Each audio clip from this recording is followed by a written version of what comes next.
Good evening, ladies and gentlemen, and kids out there in the wacky land of YouTube. This is your boy, Hatfree Speaks. If you're watching this video, I want to thank you. I do want to thank you. And guys, look, I do have a Patreon, and we did have a song vote, and this song won. Alright? Now, I don't want to feel guilty for having it, but lately I have been feeling that way. Because I feel like a large part of my supporters feel isolated. Rest assured, I got the same amount of love I have for all of you as well as the folks on Patreon. There's no distinguishing factor. I just don't come on every single video and start plugging Patreon, alright? But when you do hear about it, don't feel flustered. If you see people in the comments talking, don't feel flabbergasted, okay? Every single channel out there almost has it. If they can be asked to make it happen. You know what I'm saying? So I'm no different. I just want to let you guys know I have never and I will never have any discriminatory elements between my supporters. Ever. Never say never. That's what they say. But I can assure you that, okay? Because you can check out that Hatfree Speaks on Instagram. I've got an Instagram now, right? If you didn't know about it, go holler. Go check it out. It's got one post. I might delete that. But sometimes I might be in the spur of the moment. I'm random, baby. I'm absolutely random. Might be there. I might come on a live. I might just drop a video, like a music thing I'm doing on Instagram. You know, just be on standby. You know, that's what it's all about, folks. So look, that's what I want to say. I need to address that now. And you might be thinking, Hatfree Speaks. But when I left a comment, I didn't get that reaction done. I didn't do this. I didn't do that. The only thing is, folks, I need to prioritize. And at some point now, I'm going to have to start thinking what's good for the channel and what I think's a load of ain't gonna work. You know what I mean? Because we gotta think. You know what I mean? This is YouTube now, right? This ain't just like, whoa, I just react into a big black hole and then into the abyss and the channel's freaking kaput. It ain't gonna be like that, okay? So at some point I'm gonna start making these executive decisions of what's going on, what's the flavor of the month, blah blah blah blah blah. Okay, so guys, if you are new, be sure to hit that subscribe button, notification bell, give the video a like, give it a share, because we're going to jump in today with Queen. Back chat. So first time listen, first time reaction, first time watching, no script. We let the music do the talking, and everything you're going to get is off the cuff. If that does intrigue you, that's why you subscribe, that's why you support the channel, and that's why you rock with your boy, okay? Post this reaction, I will refer to this Cream book adjacent to me, all right? And just for reference, you know, see what the crack is. All right, so let's jump in without further ado. And thank you everyone for supporting the channel, and thank you to Patreons for backing your boy. All right, like I says, everyone's on the same playing field. All right, don't get it twisted. All right, let's jump in.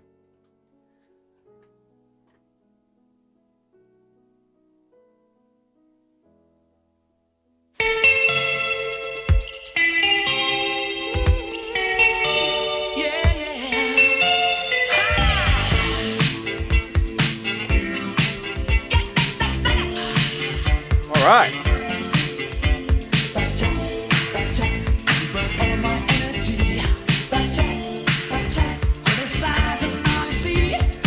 Oh, so apologies, guys. I love the way Freddie just came out of that capsule. Look how he just came out of this capsule. Here we go. He's popping out this capsule like he's coming out of a time machine or something, you know?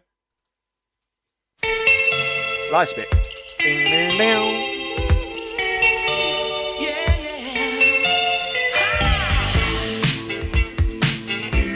The Freddie Mercury reactor, like nuclear reactor, you know? So this is like a, yeah, anyway.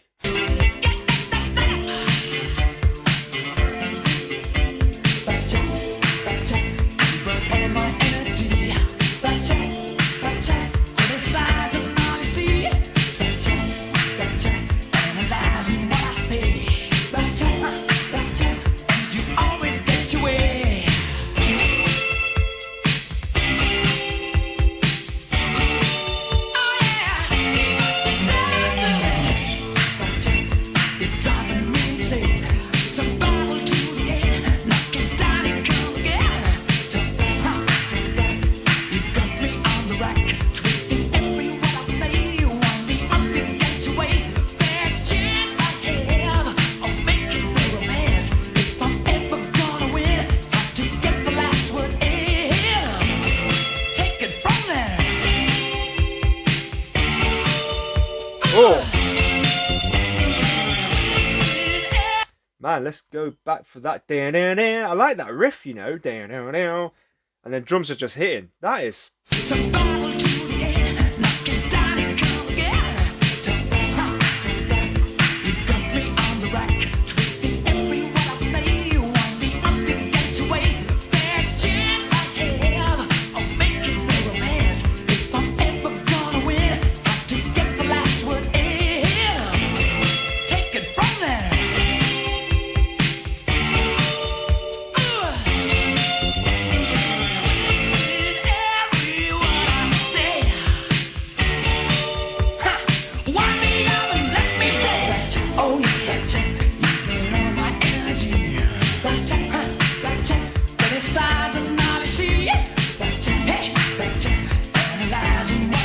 Freddie be blinding himself with his own gun. You hear what I said, folks? Freddie be blinding himself with his own gun.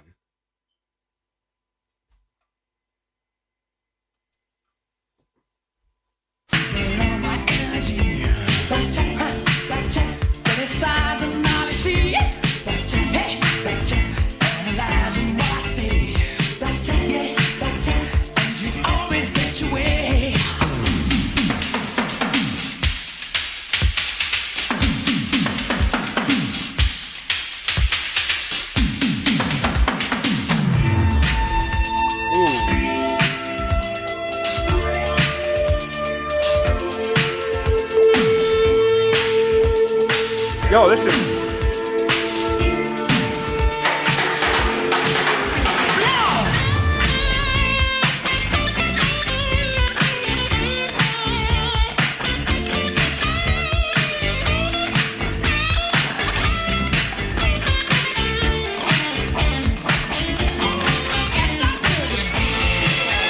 There it is again.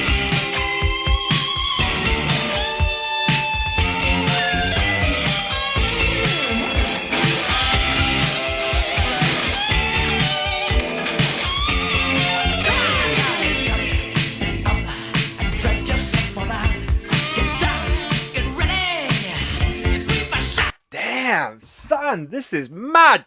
This is crazy. Yes, I know that wasn't the Red Special. Yo. Damn. Yo, let's hit this in a club, my friend. Let's hit this up in a club. You might be thinking, Hat Free Speaks, which club you going to that plays music like this? All right. Don't get at me. I'm not the one pulling out my gun and blinding folks with it. And the gun, folks, it's a reference to something else. All right. So kids, if you don't know, don't be concerned about it. But folks, if you got your mind in the gutter, you know exactly what I'm talking about earlier on when I said Freddie pulled out his gun and he was blinding himself in the face. Okay. But anyway, yo, I know that's not the Red Special. This is absolutely banging. Love it. Back chat.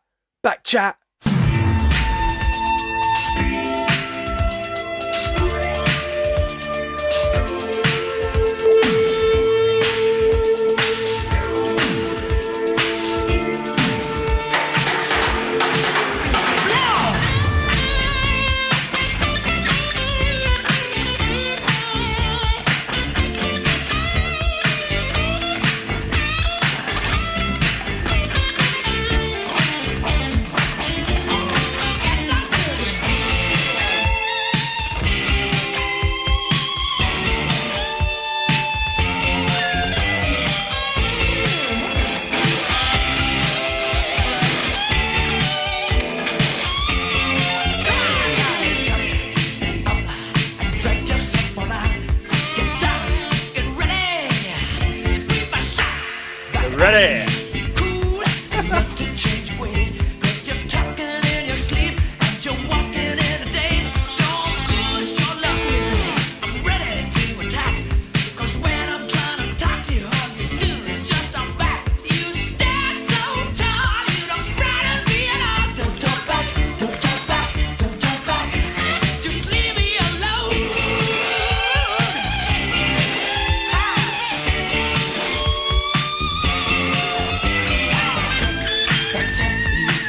Yeah.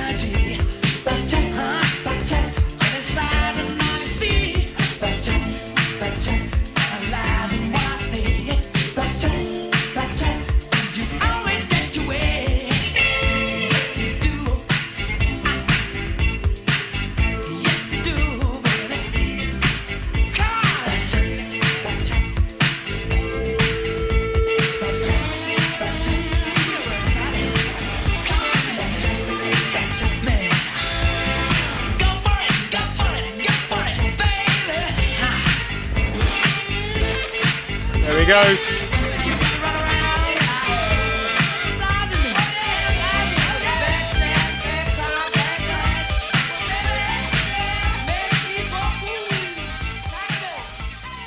Damn, yo. Guys. That was something else. That was a freaking party all rolled into one. What I will say about that song is, who said rock and roll and disco can't go together? You might be, Humphrey speaks. No one said that. What are you talking about?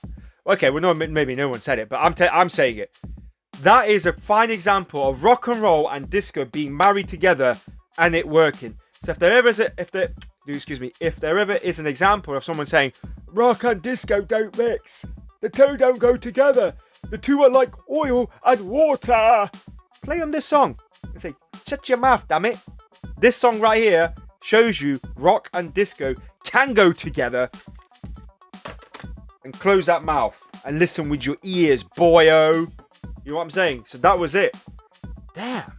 Guys, that was absolutely amazing. That seems like a song where, if it's disco, it's hashtag here hot space. So I can see that on the Queen official channel. So that gave it away. It's a song, I think, because we know Brian and Roger were all overly enthusiastic about the project. I've come to learn that thanks to you guys. But this song right here,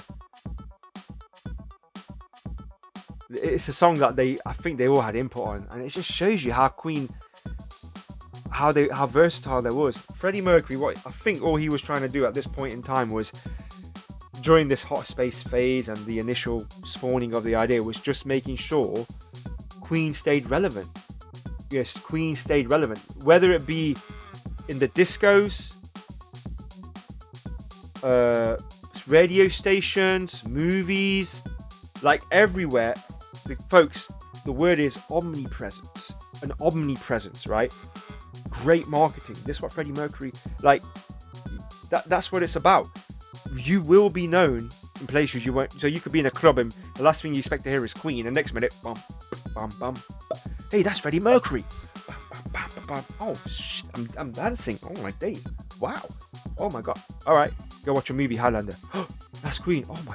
Oh, that song was amazing. What was that, Queen? That was Freddie Mercury again. Oh, my gosh, that was Queen. Go to Wembley. Oh, my days. Look, who is it? Queen. Oh, my days. What? Live Aid? Who's there? Queen. Again. What? Who's on radio? Bohemian Rhapsody. Who is it? Queen. Queen. Everywhere, baby. Everywhere. That's what it was about. So hopefully, that time Freddie Mercury had to just tell him, like, yo, it's a marketing ploy. I want to do this music. I want to make sure we're in the depths of that far corner of the disco, and there's somebody in there who'll be like, yeah, Queen's on point, So guys, that was my reaction. I'm going to jump in with this book and see what that's got to say now. In addition to my comments I just made. All right. All right, here we go, folks. So back chat. Oh, it's John Deacon. Wow, is that? Yo, it says John Deacon. Musicians, lead vocals, Freddie Mercury, backing vocals, Freddie Mercury. John Deacon, bass, electric guitar, programming, synthesizer. Brian May, electric guitar. Roger Taylor, drums. All right, do excuse me.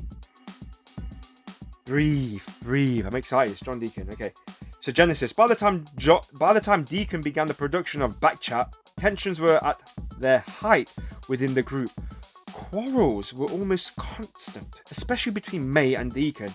Taylor was often absent, and Mercury often played the role of peacekeeper.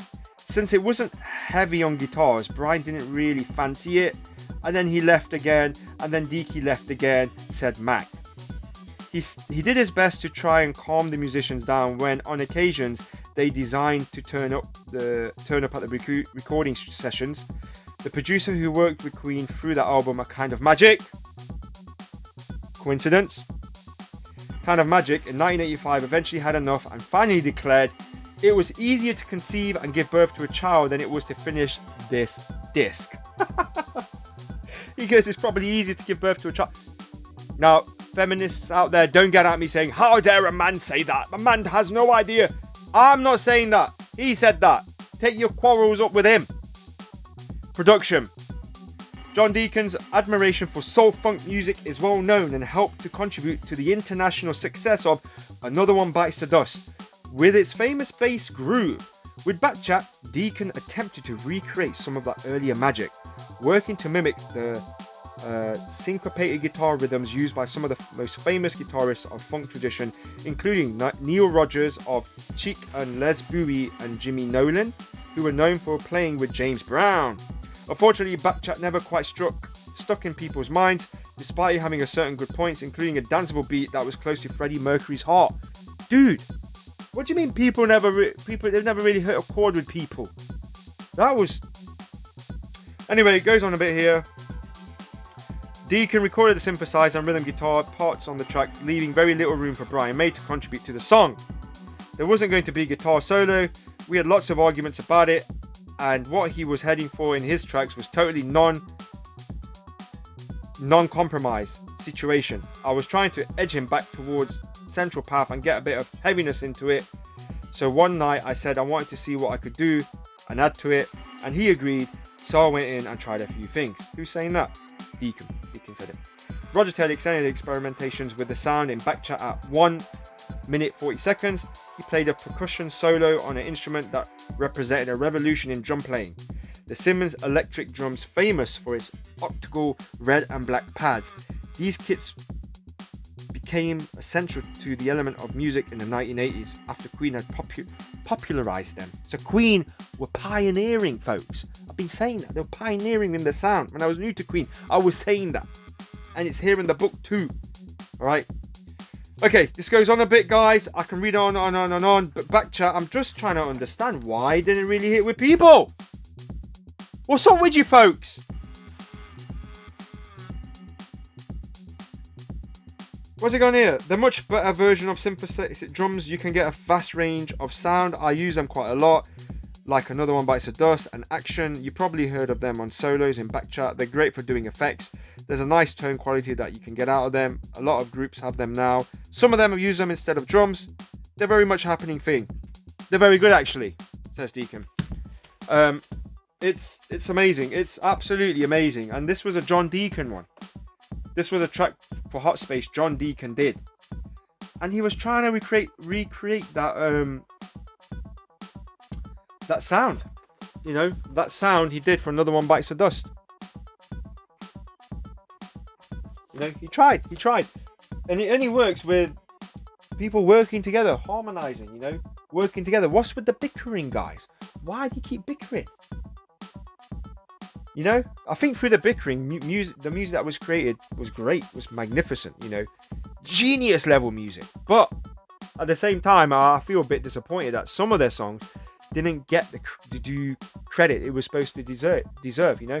But I don't think they were crying over it. You know, these gentlemen look like the folks would be like, screw it, especially Freddie, sod it.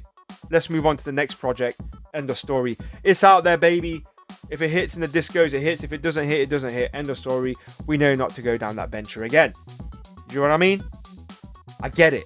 Sometimes musicians need to experiment. There's no point putting yourself in a box and locking yourself away and keep doing the same thing over and over and over again just because it resonates with a certain few people.